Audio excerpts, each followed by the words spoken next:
Damai sejahtera Allah yang melampaui segala akal, itulah yang memelihara hati dan pikiran kamu sekalian di dalam Yesus Kristus Tuhan kita.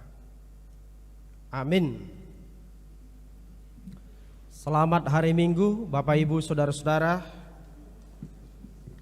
yang mengikuti ibadah di gereja ini atau di mana saja Tuhan berikan kesempatan bagi kita mendengarkan firman Tuhan ini yang disampaikan kepada kita memasuki minggu ketiga setelah Trinitatis. Itu yang tertulis di dalam 2 Korintus pasal 6 ayat 1 sampai dengan 10. Demikian firman Tuhan. Sebagai teman-teman sekerja, kami menasihatkan kamu supaya kamu jangan membuat menjadi sia-sia kasih karunia Allah yang telah kamu terima. Sebab Allah berfirman, pada waktu aku berkenan, aku akan mendengarkan engkau, dan pada hari aku menyelamatkan, aku akan menolong engkau. Sesungguhnya waktu ini adalah waktu perkenanan itu. Sesungguhnya hari ini adalah hari penyelamatan itu. Dalam hal apapun kami tidak memberi sebab orang tersandung, supaya pelayanan kami jangan sampai dicela. Sebaliknya, dalam segala hal kami menunjukkan bahwa kami adalah pelayan Allah, yaitu dalam menahan dengan penuh kesabaran dalam penderitaan, kesesakan, dan kesukaran, dalam menanggung dera, dalam penjara dan kerusuhan, dalam berjerih payah, dalam berjaga-jaga dan berpuasa, dalam kemurnian hati, pengetahuan, kesabaran, dan kemurahan hati, dalam Roh Kudus dan kasih yang tidak munafik, dalam pemberitaan kebenaran dan kekuasaan Allah, dengan menggunakan senjata-senjata keadilan untuk menyerang ataupun untuk membela, ketika dihormati dan ketika dihina, ketika diumpat atau ketika dipuji, ketika dianggap sebagai penipu namun dipercaya, sebagai orang yang tidak dikenal namun terkenal, sebagai orang yang nyaris mati dan sungguh kami hidup, sebagai orang yang dihajar namun tidak mati, sebagai orang berduka cita namun senantiasa bersuka cita, sebagai orang miskin namun memperkaya banyak orang, sebagai orang tak bermilik sekalipun kami memiliki segala sesuatu. Sampai di sana pembacaan firman Tuhan. Bapak Ibu Saudara-saudara jemaat yang dikasihi Tuhan kita Yesus Kristus, apabila ditanyakan kepada kita, mengapa Anda menjadi Kristen? Kemungkinan jawaban bisa beragam. Ada yang menjawab, ya karena ini panggilan saya untuk mengikut Kristus. Atau karena saya sungguh-sungguh sudah menyadari, karena saya sungguh-sungguh merasakan tangan Tuhan, penyelamatan yang daripada Tuhan. Karena saya sungguh-sungguh mengimani bahwa Yesus adalah Kristus, adalah juru selamat saya. Maka ini kita kategorikan sebagai kekristenan yang sudah on the track, yang sudah jelas. Namun tidak jarang juga orang ketika ditanya, kenapa Anda menjadi Kristen? Jawabannya mungkin, ya karena kebetulan opung saya Kristen, bapak saya juga Kristen.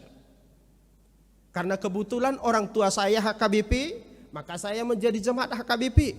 kebetulan dibaptis di HKBP, kebetulan pula Sidi di HKBP, dan kebetulan pula menikah di HKBP. Semuanya kebetulan. Maka ini kita kategorikan sebagai kekristenan yang asal. Asal mah Kristen, asal mah HKBP. Segala sesuatu yang asal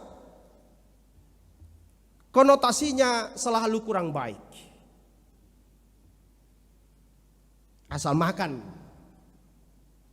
asal lahir, asal hidup, asal mah menikah. Mulai sukun buah kabar ni kada danaki inang, buah kabar ni danaki amang asal mah marhosa, asal mah mangulu. Ay burwah do nanialakmu. Bamba asal mah manguli. Nasungud dia petahoy. Asal mah Kristen. Asal mah marminggu. Asal mah terdaftar. Oma nahudok nak kaneng Kristen na asal. Atau Kristen yang asal. Bapak Ibu saudara-saudara jemaat yang dikasihi Tuhan kita Yesus Kristus, termasuk ini bagian daripada apa yang Rasul Paulus katakan di dalam firman Tuhan yang menjadi naskotbah kita, jangan membuat menjadi sia-sia kasih karunia Allah. Jangan membuat menjadi sia-sia. Bagaimana tidak? Kita Kristen sudah 50 tahun, sudah setengah abad.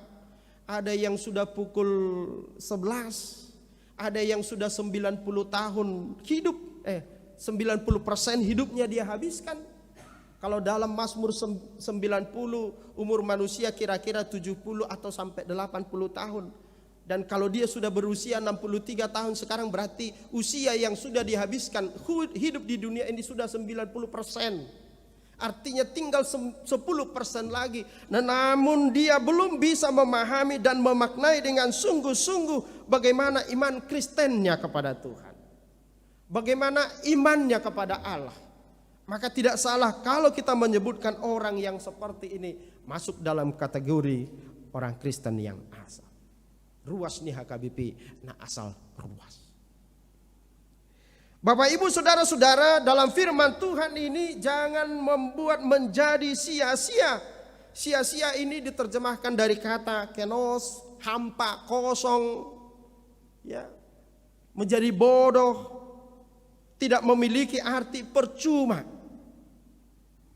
Ini sama seperti seseorang yang basah kuyup kehujanan sampai ke rumah lalu ditanya ibunya, "Nak, kenapa kamu basah?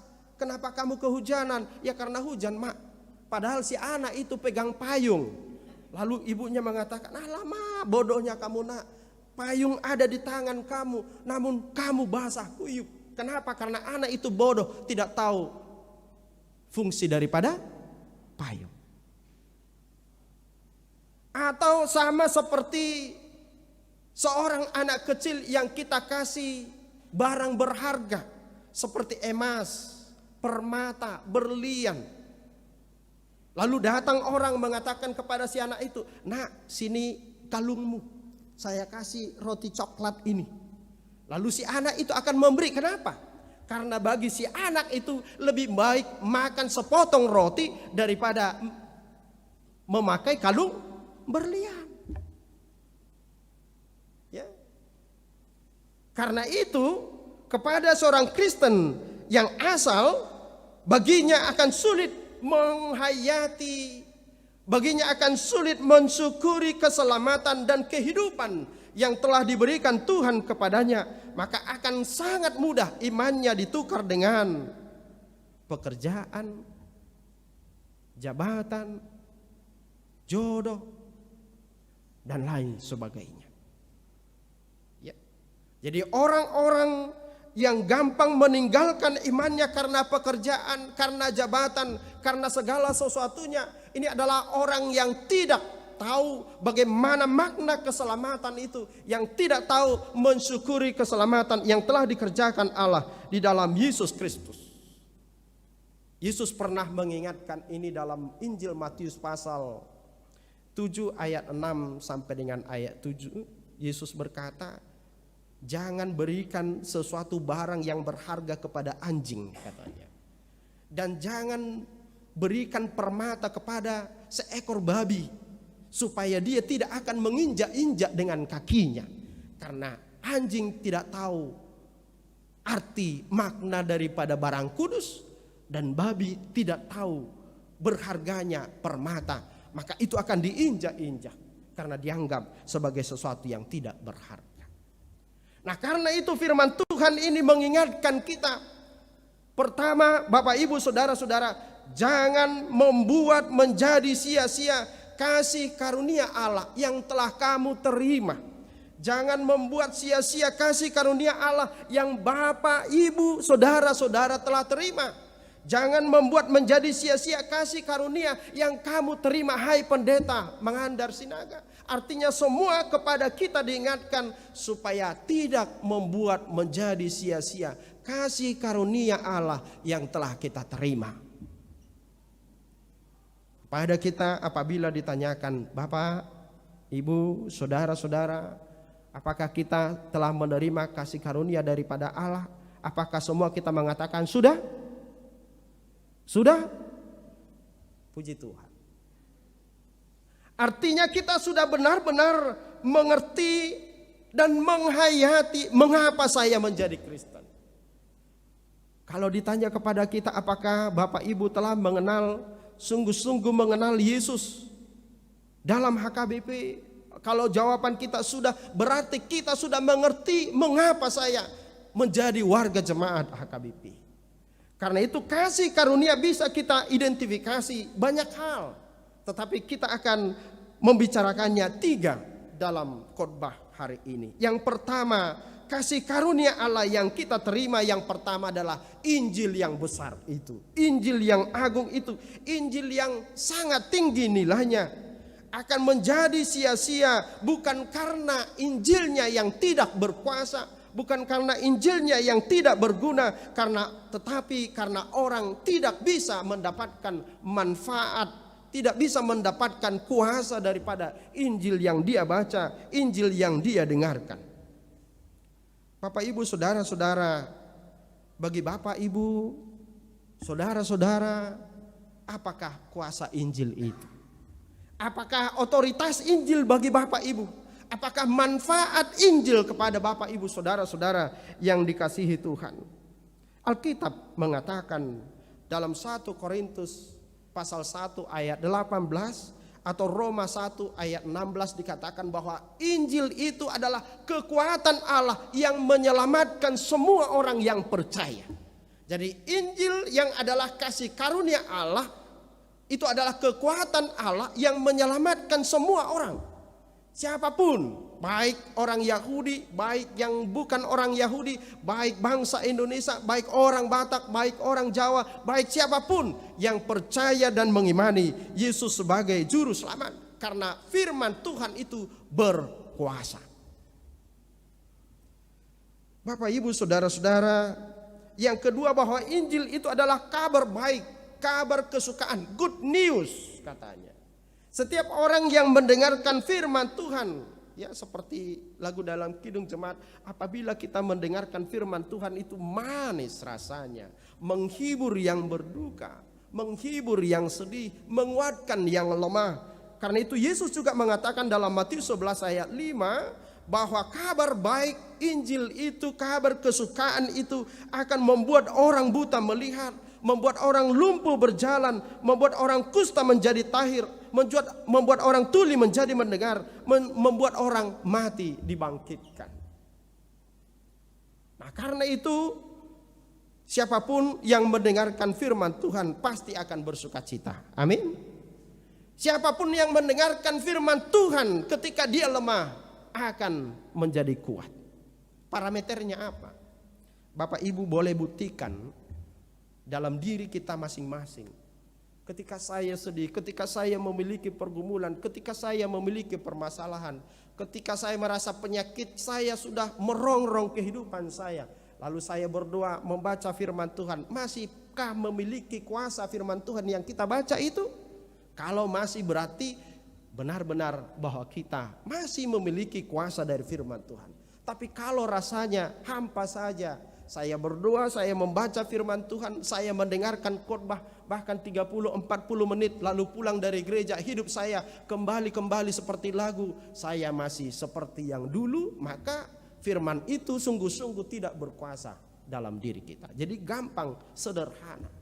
Dan kalau di dalam setiap keluarga Kristen paling tidak sekali satu hari, atau katakanlah 3 kali seminggu, atau 1 kali seminggu bersama-sama di tengah keluarga membaca firman Tuhan, lalu kita melihat keteraturan di tengah-tengah keluarga itu. Anak mudah diajar, anak mudah dinasihati, anak mudah dikendalikan. Itu berarti di tengah-tengah keluarga itu masih terasa kuasa Injil itu. Karena itu Bapak Ibu Saudara-saudara, firman Tuhan ini meneguhkan kita supaya tidak membuat menjadi sia-sia firman Tuhan, Injil yang berkuasa itu, Injil yang adalah kabar baik itu dalam kehidupan kita. Yang kedua, kasih karunia yang dimaksudkan adalah waktu perkenanan Tuhan. Dalam ayat yang kedua dikatakan, sebab Allah berfirman, pada waktu aku berkenan, aku akan mendengarkan, dan pada hari aku menyelamatkan, aku akan menolong engkau. Artinya bahwa ketika Tuhan berkenan itu adalah kasih karunia. Di dalam konvensi HKBP 1996 pasal 2 dikatakan bahwa firman Allah itu berpusat pada Kristus. Jadi Kristuslah pusat daripada pemberitaan, baik di dalam perjanjian lama, baik di dalam perjanjian baru. Dan Kristus adalah akar dan juga batang daripada kehidupan jemaat, kehidupan orang Kristen. Dan Yesus Kristus adalah kasih karunia Allah yang diberikan menjadi keselamatan kita. Maka kesempatan menjadi percaya kepada Yesus itu juga adalah kasih karunia. Jadi kalau Bapak Ibu Saudara-saudara duduk sekarang di gereja ini, kalau Bapak Ibu Saudara-saudara menjadi orang Kristen, kalau Bapak Ibu Saudara-saudara menjadi warga HKBP, itu adalah waktu perkenanan Tuhan. Itu adalah kesempatan yang baik, karena tidak semua orang memiliki kesempatan yang sama dengan kita. Benar? Karena firman Tuhan mengatakan itu, banyak orang yang terpanggil tetapi sedikit yang terpilih. Banyak orang yang sudah mendengarkan Injil keselamatan dari Yesus Kristus tetapi tidak menjadi percaya. Karena itu menjadi percaya kepada Yesus Kristus juga adalah kasih karunia. Amin. Jangan hanya karena mendapat harta, mendapat jabatan, anak kita lulus di perguruan tinggi negeri, anak kita lolos menjadi PNS, kita anggap sebagai kasih karunia. Tetapi menjadi percaya kepada Yesus Kristus juga adalah kasih karunia. Karena itu waktu yang dipergunakan di sini diterjemahkan dari kata kairos. Kairos itu adalah kesempatan, momentum. Ya, sering kita mendengar pepatah, waktu tidak datang, kesempatan tidak datang 2 kali. Karena itu pebisnis mengatakan time is money. Orang percaya mengatakan time is life. Bagi orang bisnis, memanfaatkan waktu dan kesempatan dengan baik akan mendatangkan keuntungan yang banyak. Bagi orang Kristen, orang yang tahu mensyukuri waktu yang dikaruniakan Tuhan, dia akan memperoleh kehidupan. Karena itu menjadi Kristen adalah kasih karunia daripada Tuhan. Karena itu kesempatan, itu kairos, itu momentum. Karena tidak semua seperti Bapak Ibu Saudara-saudara yang percaya kepada Yesus.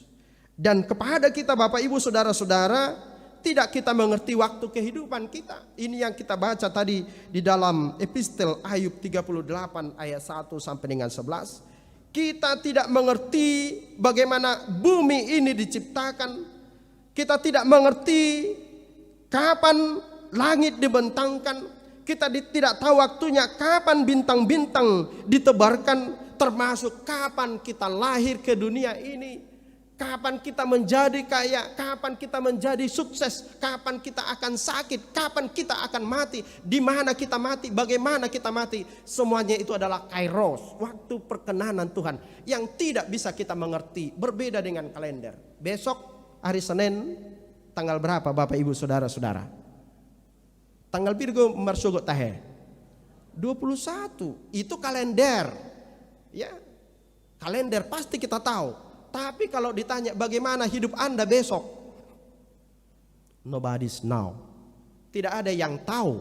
Hanya siapa yang tahu? Hanya Allah. Bagaimana saya besok? Apakah saya hidup? Hanya iman saya dan pengharapan saya mengatakan besok saya hidup.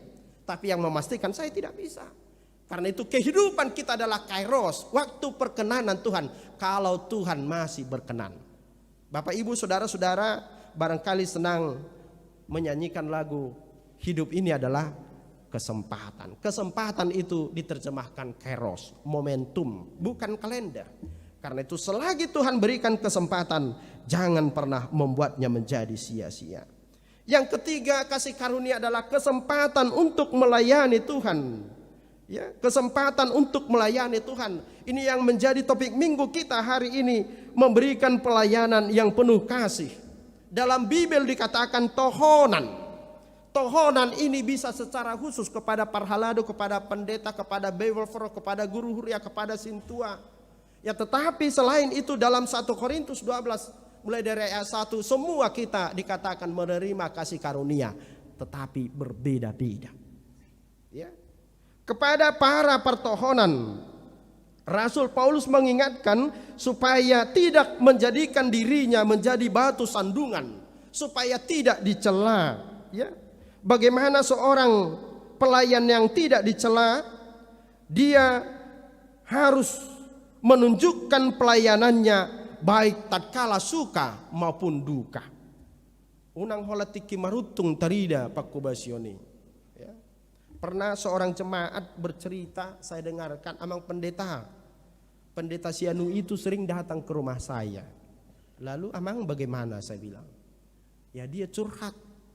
Katanya tempat pelayanannya sekarang itu tidak enak. Lalu dia sedih bahkan sampai menangis bersama istrinya. Lalu saya bilang, lalu apa yang amang bilang? Bagaimana respon amang? Ya, saya nasihati lah amang. Saya ingatkan supaya sabar. Lalu diam-diam saya urus supaya pindah. Kan terbalik ini Bapak Ibu Saudara-saudara.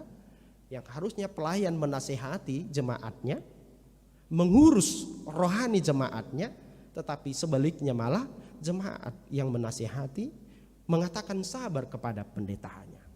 Nah, ini yang diingatkan oleh Rasul Paulus supaya pelayan itu menunjukkan pelayanannya dalam kasih baik tatkala suka maupun duka.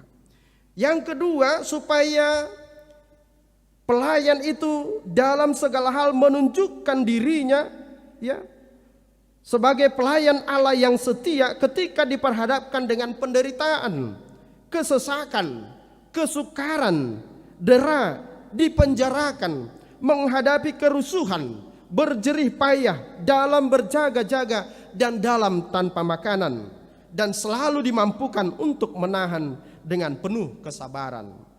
Dan yang kedua, menunjukkan kemurnian hati, pengetahuan, kesabaran, kemurahan hati, dan dalam Roh Kudus, dalam kasih yang tidak munafik, dalam pemberitaan kebenaran, mengatakan benar kepada yang benar, mengatakan salah kepada yang salah, dan dalam kekuasaan Allah, mengandalkan kuasa Allah bukan kekuasaan manusia, dan menggunakan senjata-senjata keadilan untuk menyerang atau membela. Jadi orang Kristen bukan tidak bisa menyerang, tapi dengan senjata keadilan dan untuk membela diri ketika dihormati atau dihina, ketika dianggap sebagai penipu, namun percaya walaupun kita dituduh sebagai penipu, tetap yang benar itu benar.